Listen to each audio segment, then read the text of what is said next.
ପାଇଲେ ଯେଉଁ ଆମର ବାଲିଆରେ ବାପୁସାର ବୋଲି ପଢ଼ୁଥିଲେ ଆମର ଯେଉଁ ସ୍କୁଲ ହାଇସ୍କୁଲରେ ମିଟିଂ ଥିଲା ସେଠି ବାପୁସାର ସେଠି କହିଥିଲେ ମାଉସୀ ଟିକେ ଆସିବ ଆମ ମିଟିଂ ସେଦିନ ଥିଲା ମୋ ନାତୁଣୀର ଗାର୍ଡିଆନ୍ ମିଟିଂ ମୁଁ ଯାଇଥିଲି ସେଠି ବାପୁସାର ମୋତେ ନେଇଯାଉଛି ମିଟିଂ ଯାଇ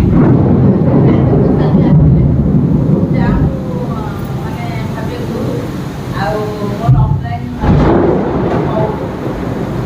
ରାଜେଶ ସାର୍ଙ୍କୁ ଧନ୍ୟବାଦ ଦେଉଛି ଆଜି ଆମର ଏଇ ମିଟିଂରେ ମାନେ ଯୋଗ ଦେଇ ଆମକୁ ନଲେଜ ଦେଲେ ଆମେ ବି ମାନେ ମୁକ୍ତ ହେବାର ଆଗକୁ ଆଉ ମୋର ଗୋଟେ କହିବା କଥା ସେଦିନ ଯେଉଁ ମିଟିଂ ଆମର ହେଇଥିଲା ମୁଁ ଆସି ଶୁଣିଥିଲି ତଥାପି ମୋ ମାଇଣ୍ଡରେ ନେଗେଟିଭ୍ ଆସିଥିଲା କ'ଣ ମିଟିଂ ମୋ ଦ୍ୱାରା ଇଏ ହେବନି ରାଜେନ୍ଦ୍ର ସାର୍ ଯେତେବେଳେ କହିଲେ ମ୍ୟାଡ଼ାମ୍ ଆପଣ ପାରିବେ ସେଠୁ ରାଜେନ୍ଦ୍ର ସାର୍ ବାପୁ ସାର୍ ଆମ ଘରକୁ ଯାଇ ମୋତେ ଫୋକସ୍ କଲେ କହିଲେ ମ୍ୟାଡ଼ାମ୍ ଆଉ ମାନେ ବିଜନେସ୍ଟା ଆପଣ ଚଳେଇ ପାରିବେ ତାପରେ ତା ପୂର୍ବରୁ ମୋର ଆଣ୍ଠୁ ପେନ୍ ଜୋର ହୁଏ ଯେକୌଣସି ମାନେ କେନ୍ଦ୍ରାପଡ଼ା ଠାରୁ ଛକା ଠାରୁ ଆମର ମାନେ ଘରୋଇ ମେଡ଼ିକାଲ ମାନେ ମେଡ଼ିସିନ ଖାଇଲି ମୋର ଭଲ ହେଉଥିଲା ଯାହା ମୁଁ ରାତିରେ ଶୋଇପାରିନି ବେଳେ ବେଳେ କାନ୍ଦେ କ'ଣ ମୋ ଆଣ୍ଠୁ ପେନ୍ ହେଉଛି ସେଟା ବି ଧରୁଛି ବାହାରୁଛି ସେଠୁ ମୋ ପୁଅ ଯେ ମିଟିଂ ଆସିଲେ ପଚାରିଲେ ରାଜେନ୍ଦ୍ର ସାର୍ କହିଲେ କ'ଣ ମାଆଙ୍କର ହେଉଛି ନାଇଁ ବାହାଘର ଶୀଘ୍ରଟା ଧରୁଛି ଆଣ୍ଠୁର ଆଣ୍ଠୁ ପେନ୍ଟା ହେଉଛି ବହୁତ ମେଡ଼ିସିନ ଖାଇସାରିଲେ କିନ୍ତୁ ଭଲ ହେଉନାହିଁ ସେଠୁ ଯାହା ହଉ ରାଜେନ୍ଦ୍ର ସାର୍ ଲେଖିଦେଲେ ମେଡ଼ିସିନ ରନି ଗୋଲ୍ଡ ଆଉ ଆମର ଲିଟଲି ସେଠୁ ଯାହା ହଉ ମୋ ପୁଅ ଆଣି ମୋତେ ଦେବାରୁ ମୋର 2-4 ଦିନ ଖାଇସାରିଲା ପରେ ଭଲ ଲାଗିଲାନି କିନ୍ତୁ କ'ଣ ତୁ କି ମେଡ଼ିସିନ ଆଣିଛୁ ଭଲ ଲାଗୁନି ନା ତୁ ମା ଖା 15 ଦିନ ପରେ ମୋତେ କହିବୁ ମାନେ ବିଶ୍ୱାସ ଆପଣ ଯିବେ କି ନ ଯିବେ ତାହାକୁ ବିଶ୍ୱାସ କରିବି 15 ଦିନ ଯେଉଁଦିନ ହେଲା ମୋର ଆଣ୍ଠୁ ପେନ୍ ଟିକେ କମିଲା ଯାହା ମୋ ମନରେ ବିଶ୍ୱାସ କରିଥିଲା ଯାହା ମେଡ଼ିସିନର ବହୁତ ଉପକାରିତା ଅଛି ମୋର ଯେମିତି ଭଲ ହେଇଗଲା ମୁଁ କିନ୍ତୁ 5 ଜଣ ଲୋକଙ୍କୁ କହିବି ମାନେ ମୋର ବିଜନେସ୍ ଆଡ଼କୁ ଟିକେ ମାଇଣ୍ଡ ଆସିଲା ମୁଁ କହିଲି ମୁଁ ଯଦି କରି ମୋର ଭଲ ହେଇପାରିଲା ମୁଁ ଯଦି 5 ଜଣଙ୍କୁ ଭଲ କରିବି ତାହେଲେ ଖୁସି ମୁଁ ହେବି ସିଏ ଯେତିକି ଖୁସି ନେବେ ମୁଁ ବହୁତ ଖୁସି ହେବି କିନ୍ତୁ ମୁଁ 5-6 ଜଣ କି 10 ଜଣ 20 ଜଣ ନହେଲେ କ'ଣ ମାନେ ମାସରେ ମୁଁ 10-20 ସେଲ୍ କରୁଛି କିନ୍ତୁ ଲୋକମାନଙ୍କୁ ଗୋଟେ ଗୋଟେ ଲୋକ 5 ଲେଖା ଖାଉଛି ତାଙ୍କର ବି ଯେମିତି ଆସୁଛି ରେଜଲ୍ଟ ବି ଆସୁଛି ସେ ବହୁତ ଖୁସି ଆଉ ଅମୃତଶକ୍ତି ବହୁତ ଲୋକଙ୍କର ଆମର ଯେତିକି ପ୍ରଡ଼କ୍ଟ ଅଛି ଆମ ଘରେ ବ୍ୟବହାର କରୁଛୁ ମାନେ ଏମିତି ସକାଳୁ ହେଲେ ପେଷ୍ଟ ଆରମ୍ଭ କରୁଛୁ ଦାନ୍ତ ଘଷିବ ନିଶ୍ଚିତ ପେଷ୍ଟ ସାବୁନ ଫିନାଇଲ ସର୍ଫ ଆଉ ଆମ ଘରେ ମୁଁ ବି ରନିଂ ଗୋଲ୍ଡ ଖାଉଛି ମୋ ପୁଅ ସେଠି ବି ମାନସ ଖାଉଛି ମୋ ବୋଉ ପ୍ରୋଟିନ୍ ଟେଷ୍ଟ ଖାଉଛି କ୍ୟାଲସିୟମ୍ ବି କ୍ୟାଲସିୟମ୍ ଖାଉଛି ଆଉ ଗୋଟେ ଏବେ ରନିଂ ଗୋଲ୍ଡ ବି ଖାଉଛି ଆଉ ମୋ ଛୋଟ ନାତୁଣୀ ଦିଟା ଏତେ ସୁନ୍ଦର ପ୍ରଡ଼କ୍ଟ এই প্রডক্ট এ স্ট্রং অ্যান্ড স্মার্ট আর মানে এতে ভালো বেনিফিট আর কহিবা মানে ন কইবা তো ভালো মো নাতুনি ওটা 7 বছর মানে মাসে 2 বার মেডিকাল দিব কাহিকি না এই ঠান্ডার খুব পেলি অবশ্য নাতুরু কইব কইবা যেতে মেডিসিন দেলে ভালো হবে না যেতবেলে মো মানস যেতবেলে বিজনেসটা বসিলা তা পরামর্শে মু বসিলি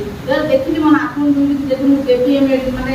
এটা তো মেডিসিন না সাপ্লিমেন্ট মানে আমার শরীরের পোষক তত্ত্ব যে অভাব থাকব তার পূরণ করব কিন্তু আমার এই যে স্ট্রং অ্যান্ড স্মার্ট মো দুটি নাতুনি দেখি মানে ঠান্ডা এমনিটি নাই কাশ এমনিটি নাই জ্বর এমনিটি নাই 8 মাস ହେଲା ଆମର ଘରେ ମାନେ ମେଡିକାଲ କେହି ଯାଇନି ଇଏ ସ୍ଟ୍ରଙ୍ଗ ଆଣ୍ଡ ସ୍ମାର୍ଟ ମାନେ ପିଲାମାନଙ୍କର ସ୍ମରଣ ଶକ୍ତି ବଢ଼ିବ ହାଡ଼ ମଜବୁତ ରଖିବ ଆଉ ପିଲାମାନେ ଖାଉନଥିବେ ଚିଡ଼ଚିଡ଼ା କରୁଥିବେ ବହୁତ ଘରେ ପିଲାମାନେ ଖାଇବା ଭଲ ପାଆନ୍ତିନି କିନ୍ତୁ ଏଇ ଯେଉଁ ସ୍ଟ୍ରଙ୍ଗ ଆଣ୍ଡ ସ୍ମାର୍ଟ ଖାଇବାକୁ ଦେଲେ ମାନେ ପିଲାଟା ଖାଇବା ଭଲ ଆଗ୍ରହ କରିବ ପାଠ ପଢ଼ା ମନ ଦେବ ଖେଳକୁଦରେ ମୋ ବଡ଼ ନାତୁଣୀ ବହୁତ ନର୍ମାଲ ପିଲା ଏଇ ସ୍ଟ୍ରଙ୍ଗ ଆଣ୍ଡ ସ୍ମାର୍ଟ ଖାଇବା ଦ୍ୱାରା ବହୁତ ଉପକୃତ ହେଇଛି ଆଉ ମୁଁ ଏତେ ଖୁସି ମୋ 2ଟା ନାତୁଣୀ ମୁଁ ମାନେ ଗୋଟେ ହେଉଛି 2 ବର୍ଷ ଆଉ ଗୋଟେ 7 ବର୍ଷ ମୁଁ ତାକୁ ଦେଇ ଚାଲିଛି ଯାଉ ତାକୁ ମେମୋରି ପାୱାର ବହୁତ ଭଲ ରହିଛି ତାପରେ ଆଉ ଗୋଟେ କଥା ହେଉଛି ମାନସ ଯେହେତୁ ମେଡ଼ିସିନ ଦେଲା ମୋର ଭଲ ହେଲା ମୋର ବିଶ୍ୱାସ ଆସିଲା ମୁଁ 5-10 ଜଣ ଲୋକଙ୍କୁ କହିଲି ତାପରେ ଆମେ ଯାଇଥିଲି କଳା ବିକାଶ କେନ୍ଦ୍ରକୁ ଆମ ଏକ ସାର୍ଙ୍କ ଯେଉଁ ମିଟିଂ ଶୁଣିକି ମୁଁ 15 ତାରିଖ ଯାଇଥିଲି ଡିସେମ୍ବର 15 ତାରିଖ 16 ତାରିଖ ଦିନ ଆସି ଜଏନ୍ କଲି ମୋର ଆଇଡି ଖୋଲ ମୋ ପୁଅ କହିଲି ଆଇଡି ଖୋଲ ମାନେ ସାର୍ ବାପୁ ସାର୍ ଡାକେ ଖୋଲିବେ